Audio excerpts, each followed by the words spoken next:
Olá, meu nome é Kátia Bruno e você está no canal Audiobooks Metanoia, um canal feito para você adquirir conhecimento através da leitura. Se você ainda não é inscrito nesse canal, se inscreve porque não custa nada e assim você estará nos ajudando a compartilhar conhecimento através dos livros. Aproveita e deixa aí o seu comentário, seu joinha e não esquece de compartilhar também. Nós estamos lendo o livro A Isca de Satanás, Como se livrar de uma armadilha mortal, a ofensa, do autor John Bevere. Hoje nós vamos ler o capítulo 14. Vamos lá? Objetivo: reconciliação. Ouvistes que foi dito aos antigos: não matarás.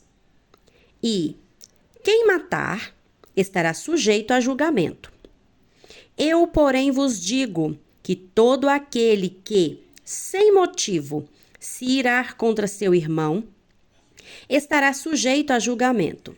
E quem proferir um insulto a seu irmão, estará sujeito a julgamento do tribunal. E quem lhe chamar tolo, estará sujeito ao inferno de fogo.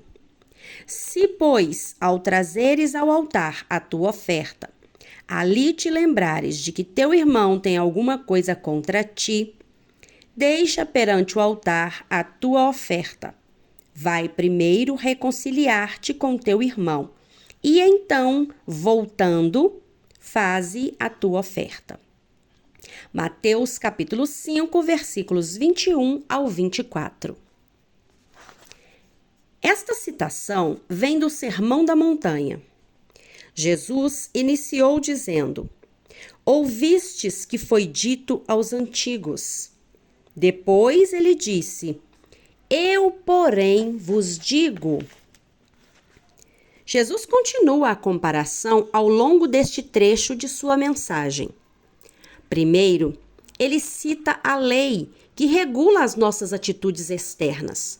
Depois, ele mostra o seu cumprimento, trazendo-a para o nível do coração. Assim, aos olhos de Deus, um assassino não se limita à pessoa que comete assassinato. Ele também é aquele que odeia seu irmão. Aquilo que você é no seu coração é quem realmente você é. Jesus descreve claramente as consequências da ofensa em seu sermão.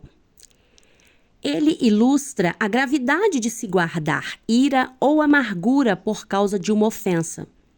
Se alguém está irado com o seu irmão sem motivo, ele corre risco de julgamento.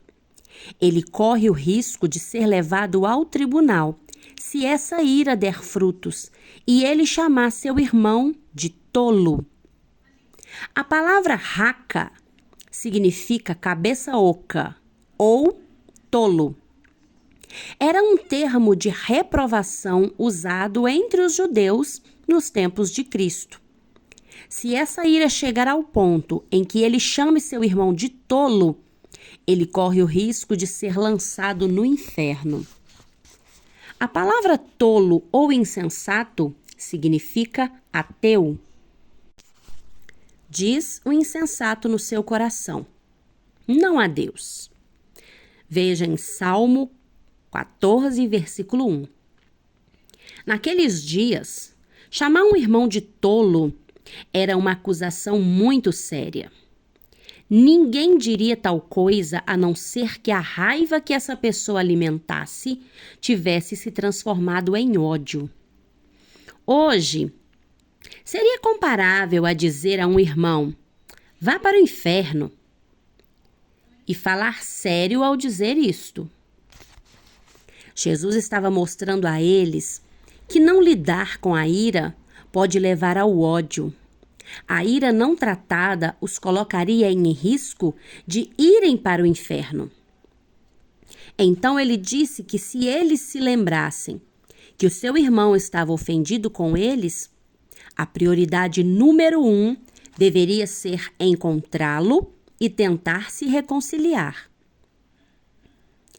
por que procuraríamos nos reconciliar com tanta urgência para o nosso bem ou para o bem do nosso irmão?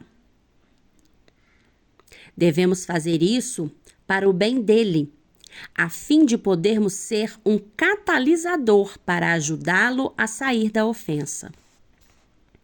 Ainda que não estejamos ofendidos com ele, o amor de Deus não permite que ele permaneça zangado sem tentar estender a mão para ele, em busca de uma restauração. Talvez não tenhamos feito nada de errado. Certo ou errado, não importa. É mais importante ajudarmos este irmão que tropeçou do que provar que estamos certos. As possibilidades para uma ofensa são ilimitadas. Talvez a pessoa que ofendemos ache que fomos injustos no tratamento dado a ela, quando, na verdade, não fizemos mal algum.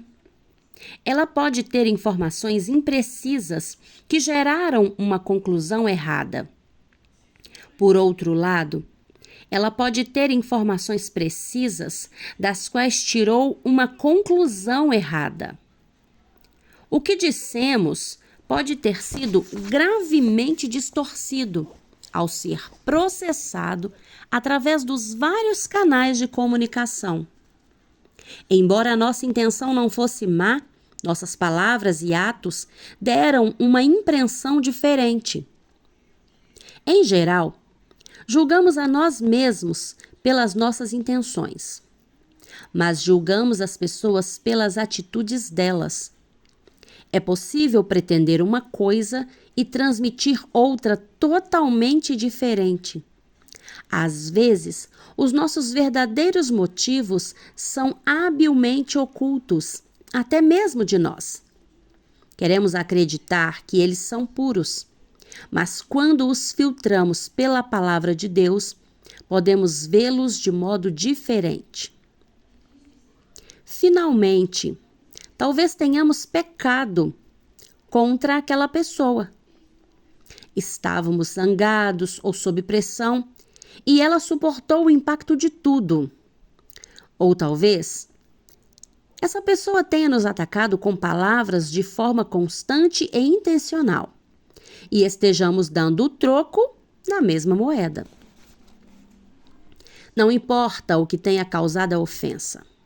O entendimento dessa pessoa ofendida está obscuro e ela baseou as suas conclusões em suposições, no que ouviu dizer e nas aparências, enganando-se, embora acredite que tenha tido o discernimento dos nossos verdadeiros motivos.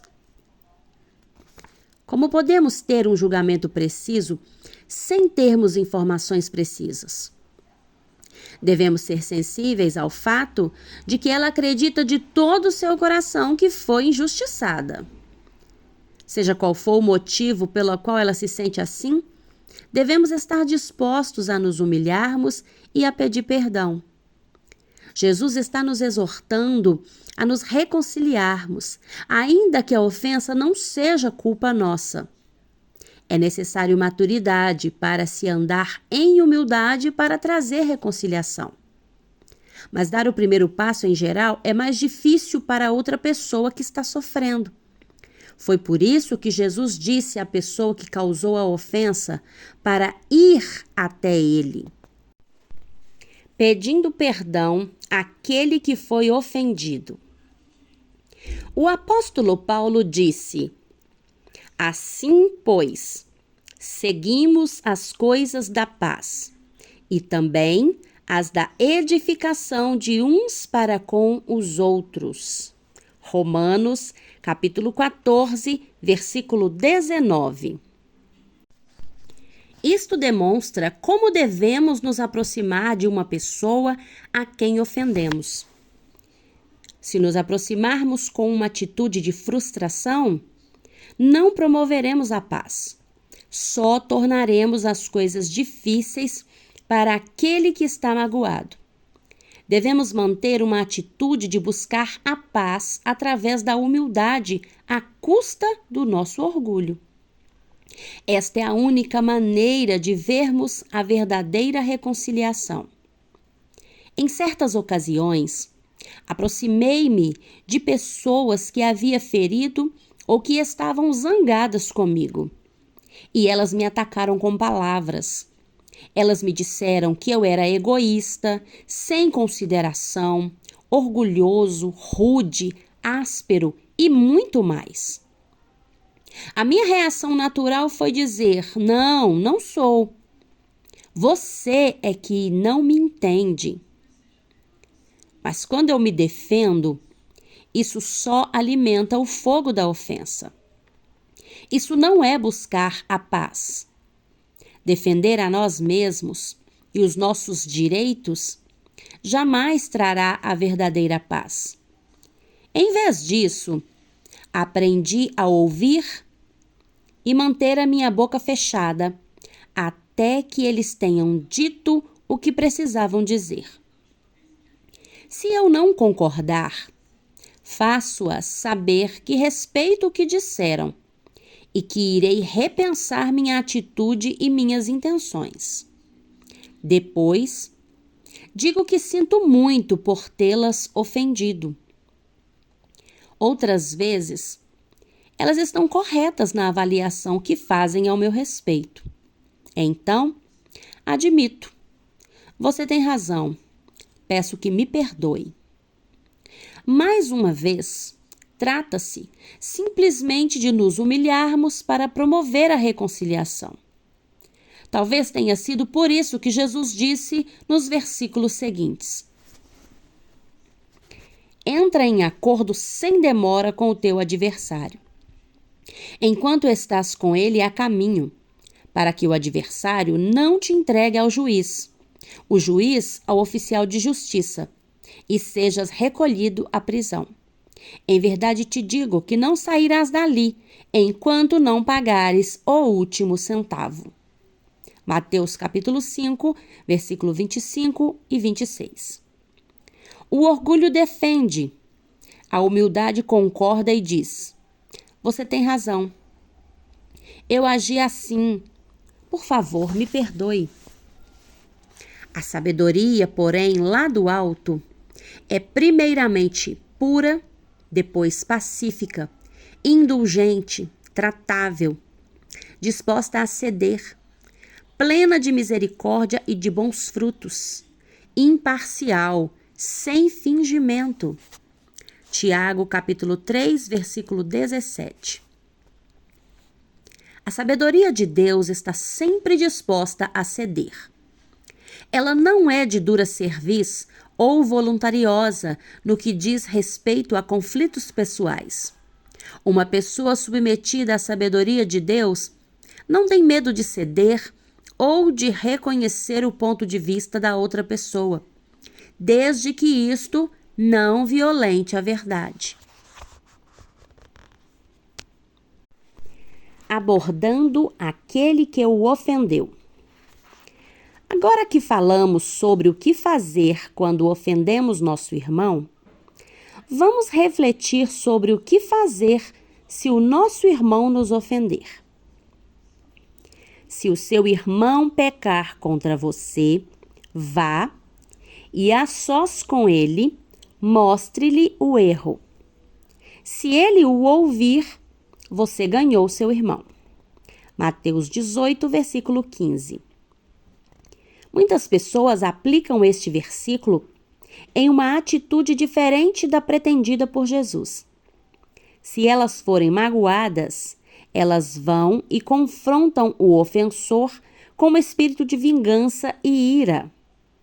Usam esse versículo como justificativa para condenar aquele que as feriu. Mas elas não compreendem o verdadeiro motivo pelo qual Jesus nos instruiu a irmos procurar o nosso irmão. Não é para condenação, mas para reconciliação. Ele não quer que digamos ao nosso irmão o quanto ele foi mal para conosco. Devemos ir até ele para remover a brecha que impede a restauração do nosso relacionamento. Esse é um paralelo do modo como Deus restaura a nossa comunicação com Ele. Pecamos contra Deus, mas Ele prova o seu próprio amor para conosco, pelo fato de ter Cristo morrido por nós, sendo nós ainda pecadores. Romanos capítulo 5, versículo 8. Estamos dispostos a baixar a nossa guarda e a morrermos para o orgulho, a fim de sermos restaurados àquele que nos ofendeu? Deus estendeu a mão para nós antes que pedíssemos o seu perdão. Jesus decidiu nos perdoar antes que sequer reconhecêssemos que o havíamos ofendido. Embora ele tenha estendido as mãos para nós, não podíamos ser reconciliados com o Pai até que recebêssemos a sua palavra de reconciliação. Ora, tudo provém de Deus, que nos reconciliou consigo mesmo por meio de Cristo e nos deu o ministério da reconciliação, a saber, que Deus estava em Cristo reconciliando consigo o mundo, não imputando aos homens as suas transgressões, e nos confiou a palavra da reconciliação, de sorte que somos embaixadores em nome de Cristo, como se Deus exortasse por meio do nosso intermédio. Em nome de Cristo, pois, rogamos que vos reconcilieis com Deus. 2 Coríntios, capítulo 5, versículos 18 ao 20. A palavra da reconciliação parte do pressuposto comum de que todos pecaram contra Deus. Não desejamos a reconciliação ou a salvação, a não ser que saibamos que existe uma separação. No Novo Testamento, os discípulos pregavam que as pessoas haviam pecado contra Deus. Mas por que dizer às pessoas que elas pecaram? Para condená-las? Deus não condena. Porquanto Deus enviou seu Filho ao mundo, não para que julgasse o mundo, mas para que o mundo fosse salvo por ele. Evangelho de João, capítulo 3, versículo 17. Para que percebam o seu estado, se arrependam dos seus pecados e peçam perdão? O que leva os homens ao arrependimento? A resposta encontra-se em Romanos capítulo 2 e versículo 4. Ou desprezas a riqueza da sua bondade e tolerância e longanimidade, ignorando que a bondade de Deus é que te conduz ao arrependimento? A bondade de Deus nos leva ao arrependimento. O seu amor não nos deixa condenados ao inferno. Ele provou o seu amor enviando Jesus, seu único filho, para a cruz, para morrer por nós. Deus estende a sua mão primeiro, embora tenhamos pecado contra ele. Ele nos estende a sua mão, não para nos condenar, mas para nos restaurar, para nos salvar. Uma vez que devemos imitar a Deus, Efésios capítulo 5, versículo 1, devemos estender a reconciliação a um irmão que peca contra nós. Jesus estabeleceu este padrão. Vá até ele e lhe mostre o seu pecado, não para condená-lo, mas para remover qualquer coisa que exista entre vocês dois, e assim poderem ser reconciliados e restaurados. A bondade de Deus dentro de nós atrairá o nosso irmão ao arrependimento e trará a restauração do relacionamento. Rogo-vos, pois, eu, o prisioneiro no Senhor, que andeis de modo digno da vocação a que fostes chamados, com toda a humildade e mansidão, com longanimidade, suportando-vos uns aos outros em amor, esforçando-vos diligentemente por preservar a unidade do Espírito no vínculo da paz. Efésios capítulo 4, versículo 1 ao 3. Mantemos este vínculo da paz, mantendo uma atitude de humildade, benignidade e longanimidade, e suportando as fraquezas uns dos outros em amor. Os laços de amor são fortalecidos desta forma. Magoei algumas pessoas que me confrontaram com condenação. O resultado foi que perdi todo o desejo de me reconciliar com elas. Na verdade, eu achava que elas não queriam a reconciliação. Elas só queriam que eu soubesse que elas estavam furiosas. Outras pessoas que magoei vieram me procurar com mansidão.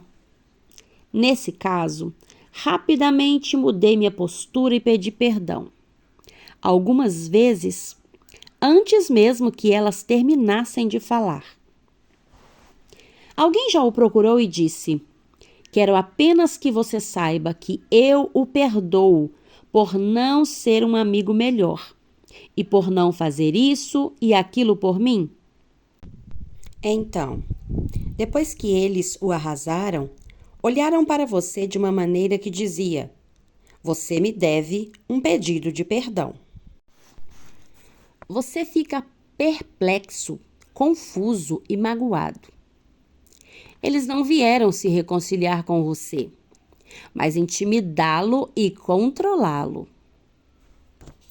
Não devemos procurar um irmão que nos ofendeu até que tenhamos decidido perdoá-lo do fundo do nosso coração, independente de como ele reaja.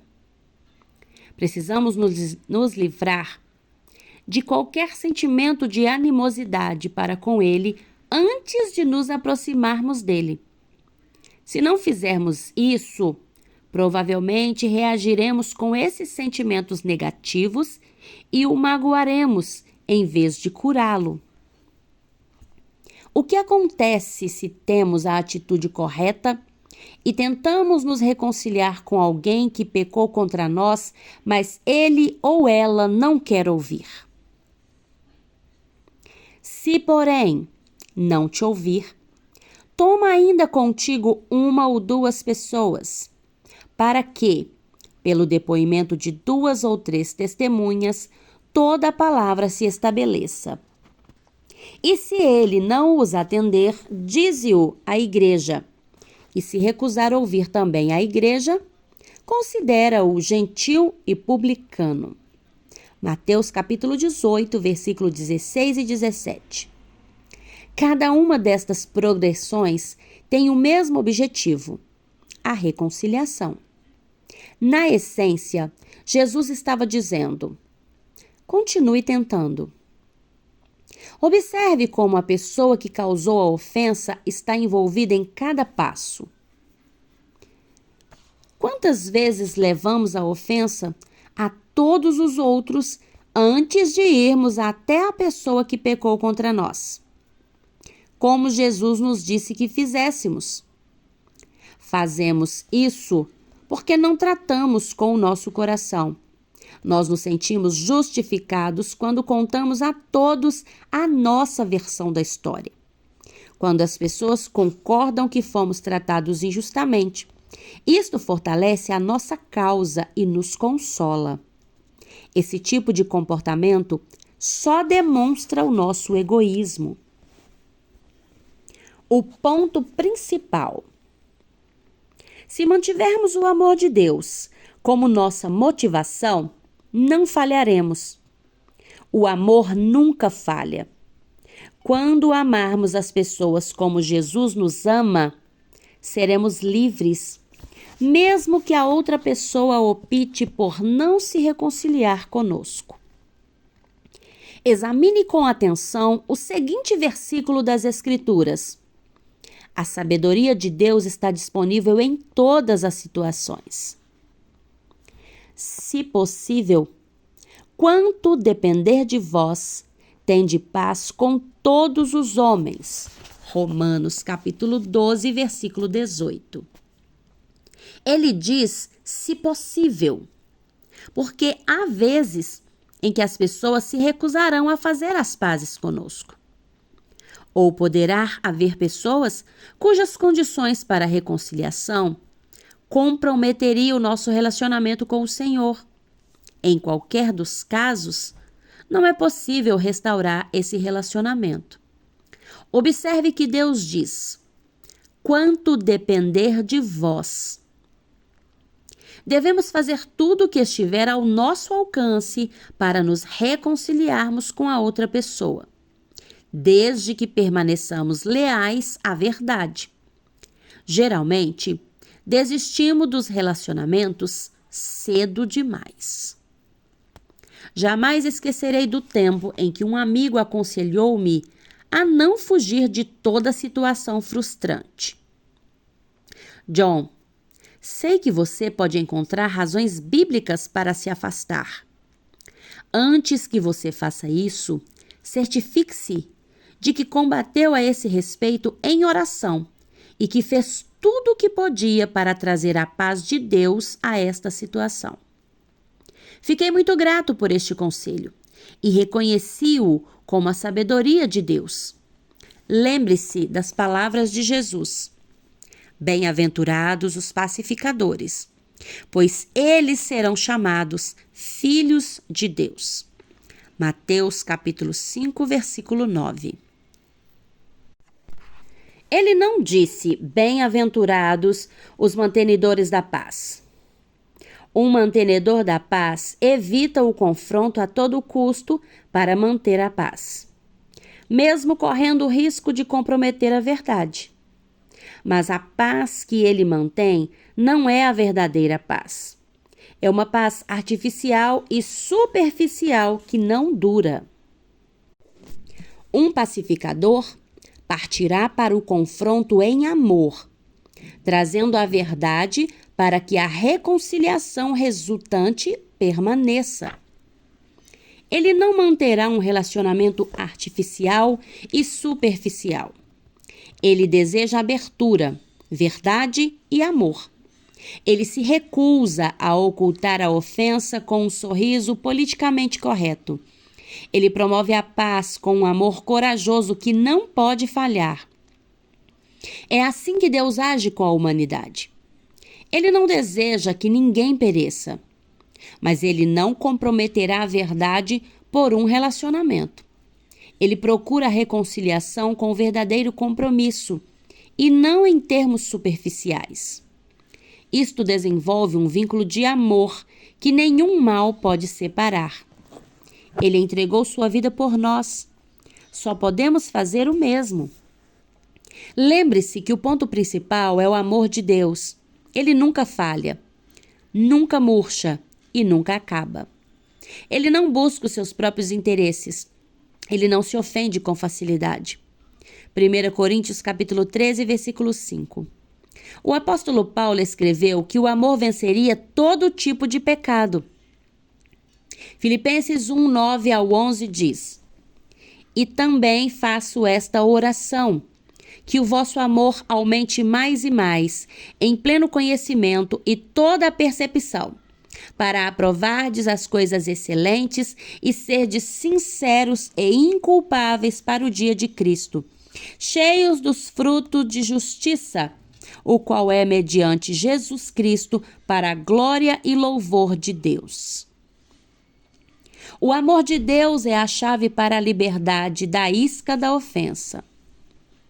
Esse amor deve ser abundante e deve crescer continuamente e ser fortalecido em nosso coração.